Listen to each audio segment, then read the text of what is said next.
এই মুহূর্তে আছি 3 বিঘা করিডোরে। এই 3 বিঘা করিডোর লালমনিরহাটের পাটগ্রাম উপজেলার একটি ইন্টারেস্টিং জায়গা, বাংলাদেশের জন্য তো অবশ্যই একটি ইন্টারেস্টিং জায়গা।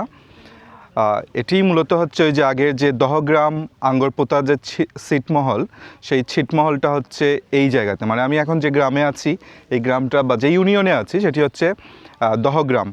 আর এই দহগ্রামে আসতে গেলে মানে আমরা বাংলাদেশেই আছি, কিন্তু আমাদেরকে ভারতের মধ্য দিয়ে এসে এই জায়গাতে আসতে হয়েছে। এখানে ইন্টারেস্টিং ব্যাপারটা হচ্ছে যে রাস্তা ধরে আসলাম, সেই রাস্তাকেই মূলত বলা হয় 3 বিঘা করিডোর। একটা করিডোরের মতো করে দেওয়া হয়েছে ভারতের মধ্য দিয়ে, যেটা দিয়ে বাংলাদেশের এই অংশে আসতে হয়, আর ওই পাশে হচ্ছে বাংলাদেশ। তো একটা সময় এই ছিটমহলে একটা নির্দিষ্ট টাইমে এখানে মানে দিনের একটা নির্দিষ্ট টাইমে গেট খোলা হতো। তখন এই দহগ্রাম থেকে মানুষজন বাংলাদেশের মূল ভূখণ্ডে যেত।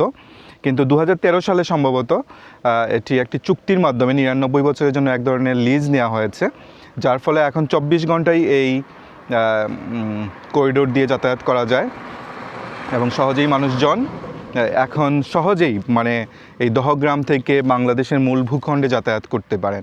এখন আর তেমন কোনো রেস্ট্রিকশন নেই, যদিও বাংলাদেশের বিজিবির অনেকেই এখানে আছেন, প্লাস হচ্ছে ভারতের বিএসএফেরও আছেন।